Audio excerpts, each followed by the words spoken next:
April 25th, 1945. Wednesday. Rain drifted down the glass of an American headquarters in the heart of Central Europe, soft and steady, like the weather itself was trying not to make noise. Beyond the windows, artillery still spoke in the distance, fainter now, but not gentle, like the last heartbeat of a collapsing empire refusing to admit it was dying. Nazi Germany was folding in on itself. Berlin was ringed by enemy armies. Adolf Hitler was sealed inside his bunker, hunched over maps that described a world that no longer existed. To anyone listening to the radio back home, it sounded like the end. But inside Allied command rooms, another kind of danger was taking shape. Quiet, political, permanent. General George Smith Patton stood alone, staring at a map pinned to the wall.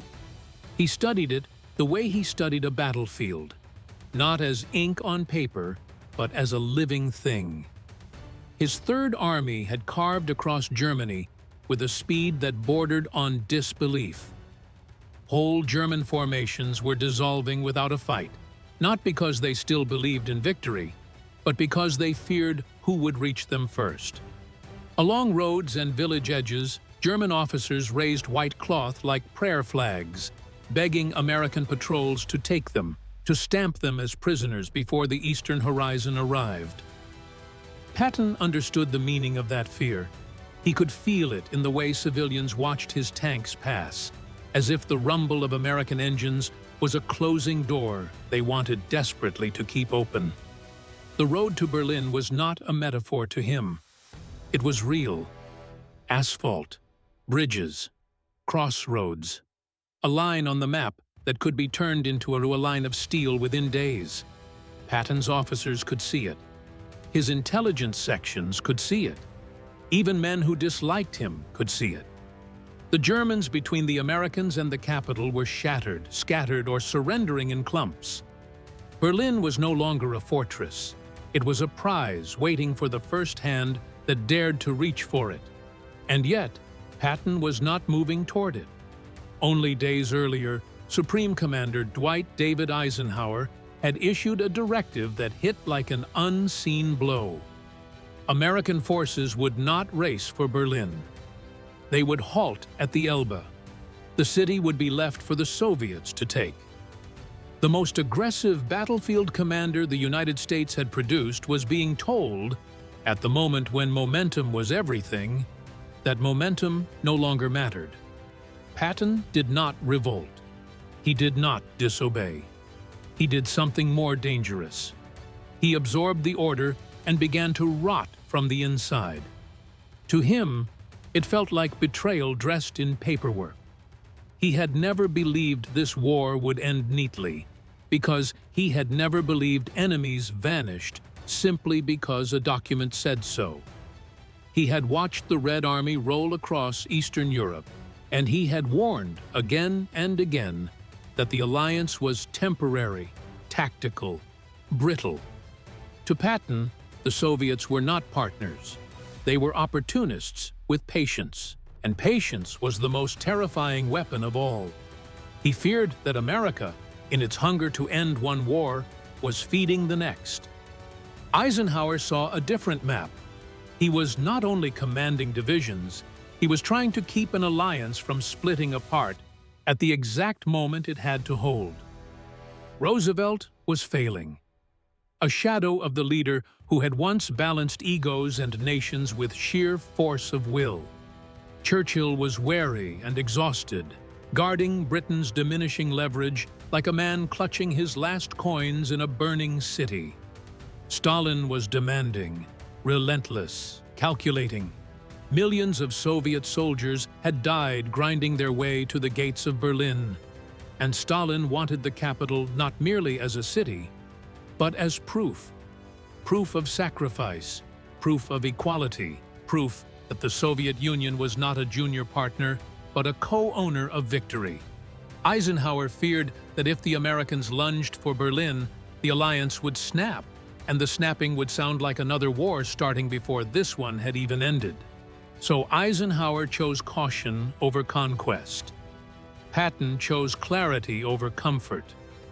The contrast between the two men had always been stark, almost like they were designed to collide. Eisenhower was calm, measured, diplomatic. He believed wars were won by coordination, by patience, by making sure the right people stayed in the room long enough to sign the right agreements. Patton was fire. Instinct sharpened into violence. Speed turned into doctrine. He believed a war ended when you forced it to end. When you struck so hard, the future had no choice but to follow your fist. Together, they had pushed an empire to collapse. Apart, they represented two different ways of shaping what came after. One through restraint, the other through decisive ownership of outcomes. As the days passed, Patton's frustration darkened. Reports came in like cold water poured into an open wound. Refugees flooded westward with stories whispered instead of spoken. Stories about what the Red Army was doing behind its lines. Towns emptied overnight. Families dragged carts and bundles down roads, looking over their shoulders as if they could already hear boots on cobblestone. German civilians begged American officers not to leave them behind. Not because they expected mercy from Americans, they expected something else from the East. Patton watched that fear accumulate like fog, thickening across the map. He could feel history slipping away, inch by inch, not with gunfire, but with decisions. In private, Patton spoke freely. He warned that the United States was making a strategic surrender without calling it surrender. He told his staff that the real enemy had not been destroyed, it had simply shifted position. The uniform had changed. The hunger for domination had not. Stopping short of Berlin, he believed, would not end a conflict. It would relocate it into the bones of Europe, where it would calcify into something that could last generations. He was not talking about next week. He was talking about decades. Eisenhower dismissed those fears as volatile speculation. The war had to end. The soldiers had to go home. America, he knew, did not want another conflict, especially not one against a former ally, especially not after years of sacrifice. The public wanted closure. Leaders wanted stability. The world was exhausted, and exhaustion has its own logic. It convinces people that wanting peace is the same as creating peace. But Patton understood something Eisenhower refused to say aloud. Wars do not end because people are tired of them. They end because someone forces the future into a shape that cannot be undone. The halt order was final. Patton obeyed. His tanks sat. His men waited. Veterans who had survived Normandy, who had survived the Bulge, who had fought through frozen forests and blasted towns, now found themselves stopped not by enemy fire, but by a boundary line drawn in ink. Their morale did not break. It changed. It hardened. It became the kind of frustration that does not explode, because it knows it is not allowed to explode. It simply stays, patient and bitter. April 26, 1945. Thursday. The rain had stopped, but the air felt heavier, as if the weather had only been replaced by something less visible and more suffocating. Across Germany, fighting still sputtered, but the tone had shifted. The war was fading, yes, but peace had not arrived. For Patton, that quiet was unbearable. Wars, he believed, were supposed to end with a decisive blow, not with a pause that invited interpretation. Every hour that passed felt like a door closing gently on the future, while everyone pretended they didn't hear the latch. Fresh intelligence arrived from the east. Soviet units were squeezing Berlin tighter. advancing at a pace that looked brutal even on paper. Casualty estimates climbed into numbers that did not feel like numbers. Tens of thousands, tossed into street-to-street slaughter so that Stalin could claim the capital as a trophy carved out of blood. Patton did not interpret this as heroism. He saw it as deliberate, a political sacrifice meant to purchase ownership. The Soviets were paying for Berlin in lives, and they expected the receipt to be valid forever. Patton returned to the map again and again. The Elbe, now treated as a stopping point rather than an obstacle, felt like a wall built overnight. His armored columns were not merely paused. They were being taught a lesson in restraint. He spoke openly to his senior officers, warning that Germany might be finished. But Europe was not saved. He said the Soviets would not stop at Berlin. They would push ideology the way Patton pushed armor, fast, relentless, and with the full confidence of someone who believed history had given them permission. And the most dangerous part was not Patton's prediction. It was how quickly the pattern began to confirm it. Word of Patton's comments traveled upward, too quickly and too cleanly. At Supreme Headquarters, Eisenhower was already carrying pressure that no battle plan could absorb. Stalin's messages were blunt, demanding, and written with the certainty of a man who believed he was entitled to what he could seize. The Red Army had paid dearly on the Eastern Front, and Stalin wanted proof of equality, proof of dominance, proof that the Soviet Union could not be denied. Berlin, in his mind, was not negotiable.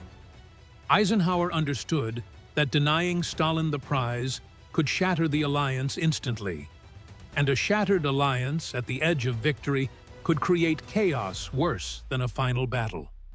Churchill shared more of Patton's dread than he admitted in public. In private, he questioned whether the Soviets could ever be trusted. He worried about Poland, about Eastern Europe, about a balance of power that might never balance again. But Britain was exhausted, bleeding economically and politically. Churchill had voice, but not enough weight. Roosevelt, gravely ill, was slipping out of the room, leaving Eisenhower exposed to political currents that no field manual could teach a soldier to navigate. Eisenhower chose stability over speed. Patton chose foresight over silence. As Berlin burned, reports seeped out of territories already occupied. Looting, arrests, forced disappearances, political structures erased and replaced with systems that answered to Moscow. Patton recognized the pattern like a soldier recognizes the sound of an enemy weapon after hearing it once. He saw that power, once planted, does not politely lift itself and leave. It grows roots. In early May of 1945, Germany surrendered. Crowds celebrated across the Allied world. People danced.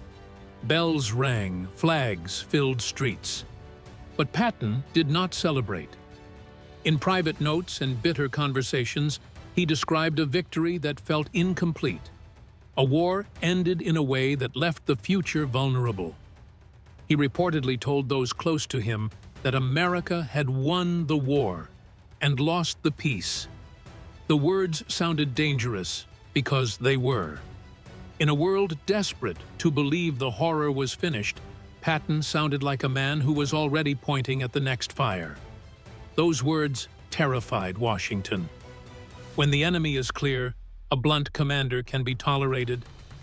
When the enemy becomes complicated, bluntness becomes political poison. Patton was ordered to soften his tone, to praise the Soviets publicly, to align himself with diplomatic necessities. He refused. He did not know how to pretend, and he did not want to learn. The same honesty that had made him effective in war now made him unacceptable in peace. Then the process began. Not loudly, not openly, but efficiently. Patton was reassigned. His influence shrank. He was moved away from the center of power, as if distance could reduce the risk of his words. For a man who lived for command, it was suffocation. Not a dramatic execution, just the slow closing of doors. And then, in December of 1945, Patton died after a car accident. Officially, it was a tragedy, a cruel, sudden end.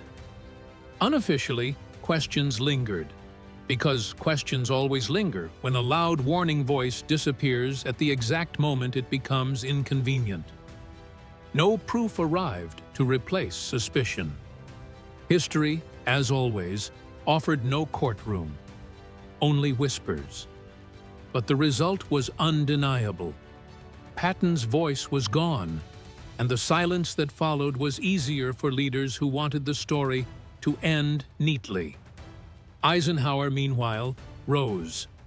He became the symbol of measured victory, the architect of unity, the commander who avoided unnecessary bloodshed.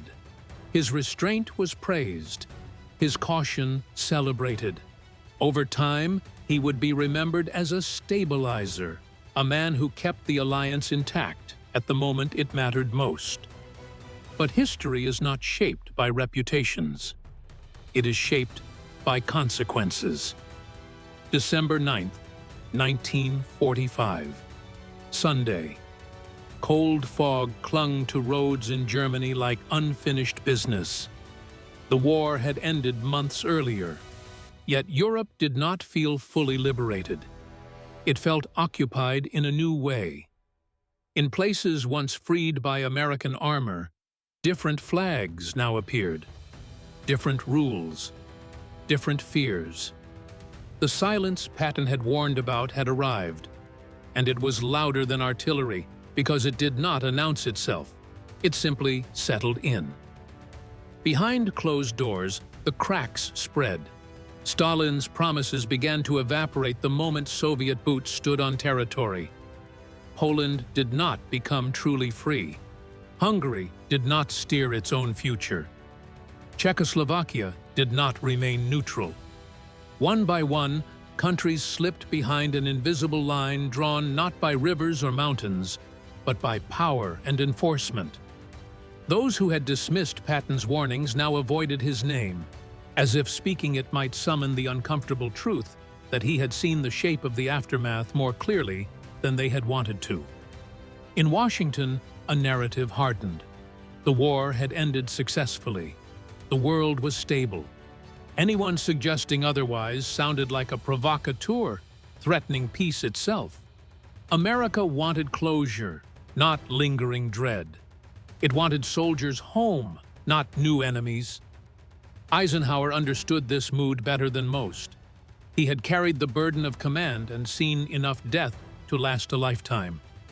His decision at the Elbe was shaped not only by strategy, but by exhaustion. The exhaustion of nations, the exhaustion of leaders, the exhaustion of men who had stared too long at casualty lists.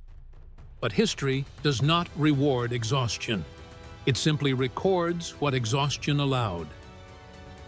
Early 1946 arrived with winter still gripping Europe. Snow covered ruined cities, but beneath that snow were unresolved decisions. The guns were silent. Fear had simply changed its uniform. Where front lines once existed, checkpoints appeared. Where soldiers once fought to survive, civilians waited to see which flag would decide their lives. Berlin became a living argument, split into sectors, controlled by competing powers, each side watching the other with suspicion that felt like a new kind of warfare. Eisenhower had hoped cooperation would survive victory, that shared sacrifice would outweigh ambition. But every report suggested the opposite. Agreements made during war dissolved in peace. Promises faded the moment leverage shifted. The alliance that defeated Germany began transforming into a rivalry that could define the next era. And the most haunting part was not that Patton had predicted this, it was how early he had predicted it. as if he had been listening to a future everyone else insisted on ignoring. As 1947 approached, the divide hardened. Economics became strategy. Aid became influence. Plans to rebuild the West took shape, while the East closed in on itself. Europe was not rebuilding together. It was rebuilding apart, like a body healing into a scar that would never fully flex again. Berlin became the fault line, the place where the consequences of restraint became visible and constant. Routes turned into tests. Air corridors became statements, each side probing how far the other would go without firing the first shot. The cost of hesitation was no longer theoretical. Patton's legacy changed slowly, unwillingly, over years. The rough edges were smoothed for public consumption. He was packaged as a brilliant tactician with a difficult personality, an old warrior out of place in a modern world. But among officers and analysts, another version of his legacy emerged. Patton not as a reckless bully, but as a man who understood that power, once surrendered voluntarily, is rarely returned peacefully. He had believed that enemies do not always announce themselves with flags and uniforms. Sometimes they arrive as allies, and only later reveal the price of their partnership. Eisenhower became the symbol of balance, the man who restrained the warrior. And yet, even he could not escape the consequences of the world that followed. When he later became president, he warned Americans about the rise of a permanent military establishment, a military-industrial complex growing in the shadow of unresolved conflict. His warning carried weight because it was born from experience. He had seen what happens when force dominates policy, but he had also seen what happens when policy dominates force. The Cold War that followed was not explosive at first. It was suffocating. It institutionalized suspicion. Intelligence replaced infantry. Threats replaced battles. Peace became an armed posture maintained by fear of unimaginable destruction. Korea, Vietnam, proxy conflicts far from Berlin, all connected by the same underlying division, the same unresolved outcome. The world that emerged was not the world Patton wanted, nor the world Eisenhower had hoped for. It was a world shaped by compromise that hardened into permanence. Late 1948. Europe looked rebuilt on the surface. Buildings rose, roads reopened, markets returned. But beneath the reconstruction, the continent was no longer whole. Freedom did not return equally. Two futures faced each other across a line no map had ever intended. Berlin stood at the center, no longer defined by what it was, but by what it represented. Wire, guards, stairs, a city breathing, yet divided. Families separated not by oceans, but by streets. Patton was not there to see the full shape of what he had feared.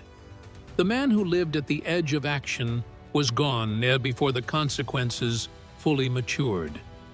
But his words lingered. They surfaced in briefings, in intelligence summaries, in private admissions, whispered by men who once believed the war would end cleanly. With every new crisis, the haunting question changed from whether Patton had been right to how long the world had ignored him because it wanted peace more than it wanted truth. Historians debated endlessly. Could Berlin have been taken? Would the cost have been worth it? Would the alliance have fractured immediately? Would another war have ignited before the first had fully cooled? There was no controlled experiment, no second attempt, no alternative timeline to examine. History offered only outcomes, and those outcomes echoed for decades. In the end, history did not fully take sides between Patton and Eisenhower. It absorbed them both. Patton became a symbol of decisive force and uncomfortable foresight. Action that could have shaped the peace, but also risked igniting chaos. Eisenhower became a symbol of restraint and unity, choices that saved lives in the short term but complicated generations to come. Leadership had forced him to choose between visible bloodshed and invisible consequences, and he chose the path that seemed least likely to trigger immediate catastrophe. Yet, the haunting truth remained. Only one decision could be undone, and it was not the one Patton wanted. World War II ended, but it did not conclude.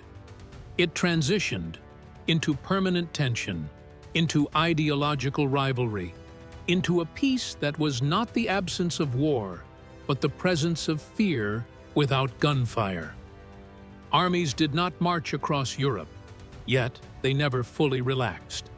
Borders did not move, yet they were defended, as if invasion was always one misunderstanding away. And the most important turning point of that transition was not an explosion, not a parade, not a surrender ceremony. It was a pause, a boundary drawn, momentum halted, a future redirected quietly, with signatures instead of shells. The road to Berlin, once open, never reopened. Not for tanks, not for second chances. Over time, it became less a stretch of ground and more a reminder. Hesitation can be as decisive as action, and silence can echo longer than gunfire. History moved on. It always does. But it never forgot the day it paused. And in that pause, the modern world was born.